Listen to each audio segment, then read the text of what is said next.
What's up mga kapatay gutom? So napakadami nating kalamansi ngayon guys. So kinuha lang natin to dito sa tapat natin, no?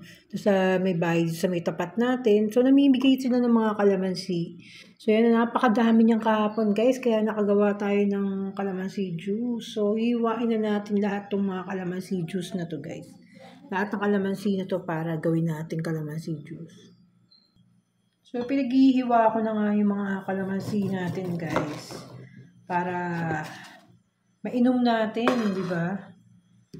Sarap magkalamansi juice guys, talagang fresh na fresh. As in, kalamansi talaga yung iinumin natin. So buti na lang yung mga neighbor ko dito guys, nagkukuha sila ng kalamansi doon sa tapat. Di ba? So, nanghingi na lang ako, binigyan ko sila ng lalagyan. Sabi ko, ayan, pahingi naman ako ng kalamansi, di ba? Like guys, napakasarap ng kalamansi juice. Bata pa lang ako, paborito ko talaga ang kalamansi juice talaga. Kasi napaka-paborito natin ng kalamansi. Ang sarap kasi ng kalamansi juice guys, di ba? Talaga sasarapan talaga ako sa kalamansi. Kasi kesa naman mabulok guys, no, iba nabubulok na yung kalamansi talaga doon. So hindi nakukuha, hindi naman nila nagagamit lahat. So hindi na natin kailangan pang, di ba, na bumili, di ba? So mas maganda guys talaga yung tayo na lang guys talaga yung nagtatanim ng ating mga kalamansi, di ba?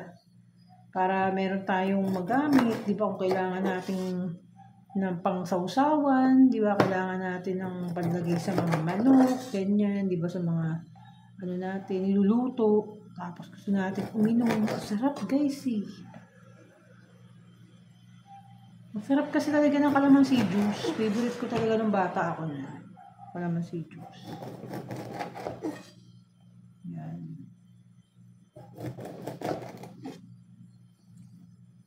So, ang lalaki na ng mga kalamansi, guys. Grabe, di ba? Yan, ito mo. Ang laki na ng kalamansi, mga kalamansi doon. Ang bilis mamunga. Grabe talagang mamunga yung puno doon, guys. Diyan sa tapat, no? Ang galing nga eh. As in, ang lalaki. Yung iba nito, ang napakalaki, guys. Ang laki ng mga bunga niya, ng puno na yun. Saka pag namunga talaga yun, guys, talagang as in panalong-panalo talaga. Yan. Tapos pagkatapos natin squeeze yung kalamansi doon sa ating lalagyan, ginagawa ko guys, no, ilalagay ko sa kamay ko guys, yung katas ng ano, syempre nakakalambot ng balat yan guys. So tingnan nyo, may mga dahon-dahon pa nga, di ba?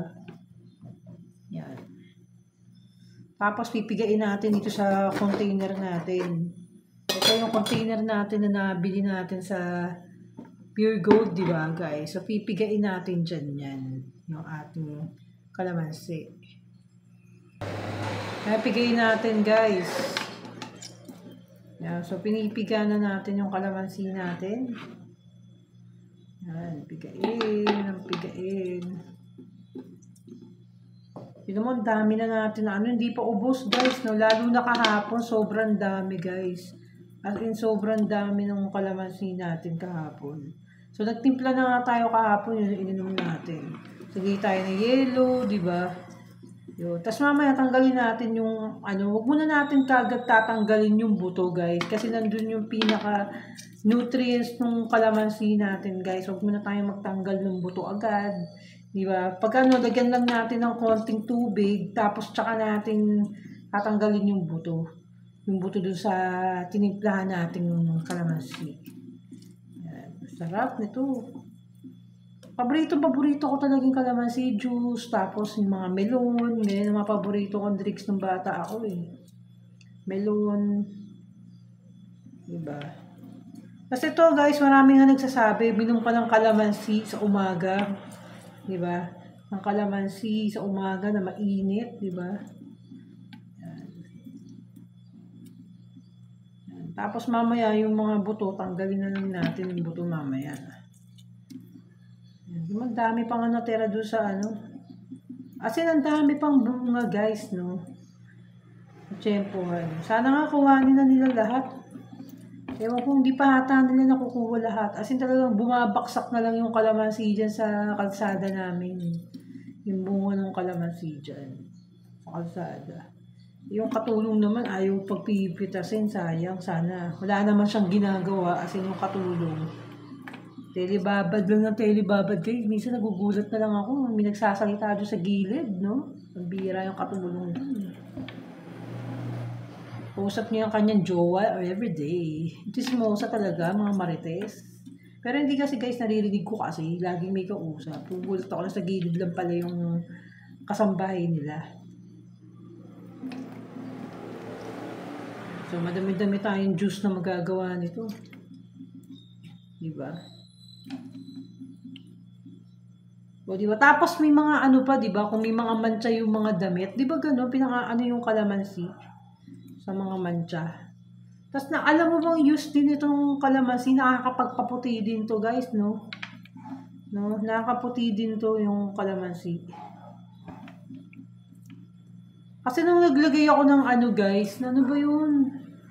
Alimutan ko, ano yung powder na yun guys. Tapos nilagyan ko ng kalamansi, guys, nakakaputi. Nakakaputi yung kalamansi.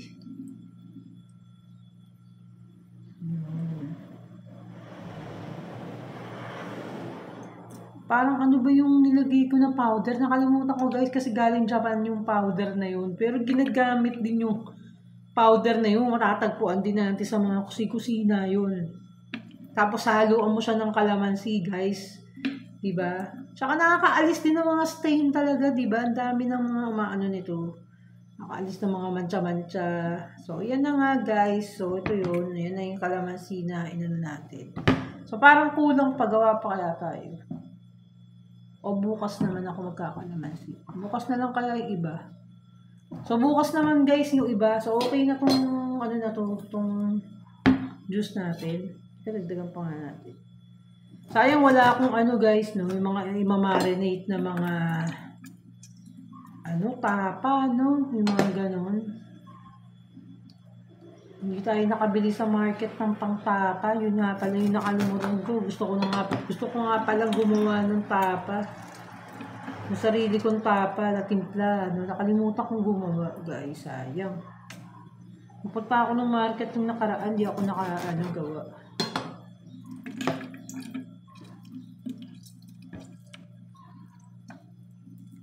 O, diba? So, after nating i-squeeze dyan, diba, yung mga pinagbalatan, pwede natin ni ano guys, diba? Pwede natin siyang anuhan. So, maglalagay na tayo ng sugar do. Ay, huwag muna pala. Tanggalin natin muna yung buto siguro.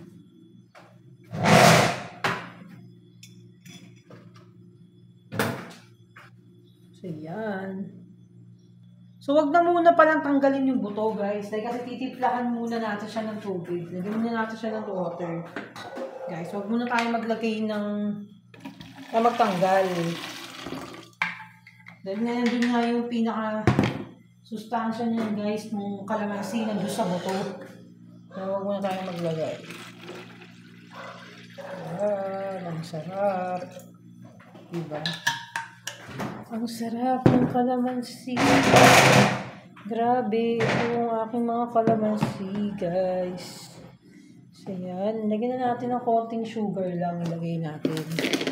Hindi tayo masyadong magsusugar dahil kasi mawawala yung pinaka-sustansya ng kalamansi juice, guys. Mga ganyan lang.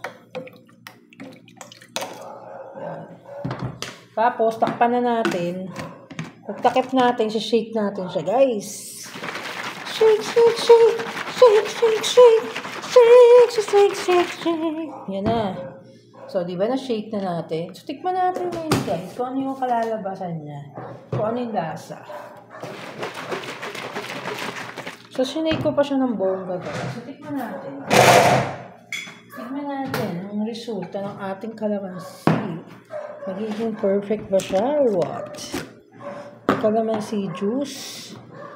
Ayan.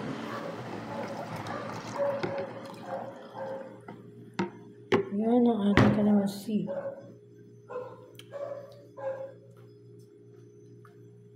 Oh, ang sarap, diba? Sarap, sabi ko sa inyo eh. Pero dagdagan pa natin ng konting sugar, guys. Kasi ang asim niya. Diba? Konting sugar pa, guys. Asim. Tapos tsaka natin i-shake ulit kasi nandun sa ilalim yung lasa niya, tsaka yung sugar nandun sa ilalim. So, shake muna natin, guys.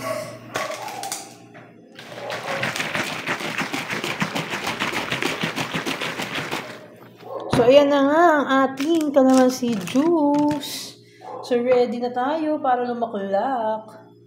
So, yun na nga guys, naubos ko na ang ating kalamansi juice. Nakainom na tayo guys ng bongga. Napakasarap talaga ng kalamansi. So, dito nagtatapos ang aking vlog. Si Amor Vlogs, mga kapatay gutom, babu!